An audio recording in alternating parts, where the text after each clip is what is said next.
Two of the four people who survived a helicopter crash at Uluru have been flown to Adelaide for treatment. They were on a Sunset Joy flight when the chopper crashed last night.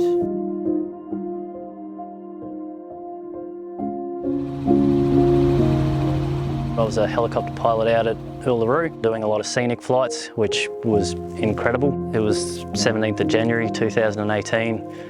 Started as a normal day. We knew we had this big group, 300 passengers coming in for a flight, so everyone was excited, looking forward to that. Perfect day for flying. Unfortunately, my second last flight for the day, I took off, and within seconds the helicopter just stopped producing enough power to keep us in the air.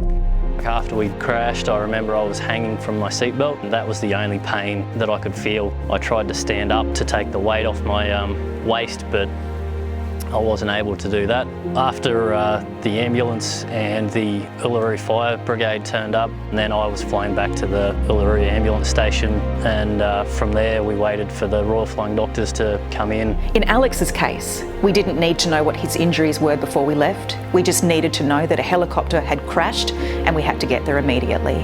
Every time we go to a major trauma, we take an entire ICU with us. With the doctor from the MRAC team, we take the ability to immobilise the patient on a vacuum mat so that their spine, including their neck, is completely secure, and to be able to put a tube down their throat and breathe for them on a ventilator with all of the machinery that you would find in an ICU. I remember getting to the Adelaide Royal Flying Doctors base. From there I was then transferred to the Adelaide Hospital where I went into surgery. They said that my spinal cord unfortunately had been squashed down to 15%, and to them that was as good as being cut. Unfortunately they broke the news that I was paraplegic and would never walk again.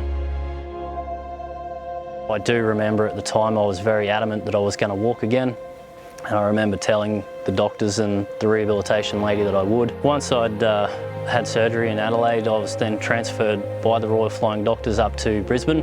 Fortunate to meet a bull rider who was going to neurophysics on the Gold Coast, and he mentioned to me that he was seeing good results, and once I was out to go and have a look, I knew from there that this was the place I needed to be, and this was what was going to get me back on my feet. There you go. To look back on that to where I am now, walking by myself, seeing my legs start to regain muscle and strength, it's incredible. I don't know when I'm going to be back walking without the wheelie walker, but I do know it's going to happen, and the way I'm improving week to week is incredible. I had every parent's worst nightmare in receiving a phone call, my wife and I, that this had happened, and the moment that I spoke to the people that were looking after him in care, the RFDS people, it had a calming influence on our family. I knew that he couldn't get better treatment. So May 2021, I came back out to Uluru. While I was here, I had the opportunity to come into the Alice Springs Royal Flying Doctors base, and I gave them a $5,000 donation, which for me isn't anywhere near enough. To me, the Royal Flying Doctors mean the world. They mean everything to me. They came in professional, knew what they were doing. At the same time, there was that ease, that peace of mind, that knowing you were in safe hands, knowing you were going to be looked after. The Royal Flying Doctors played a massive part in my recovery and everything, yeah.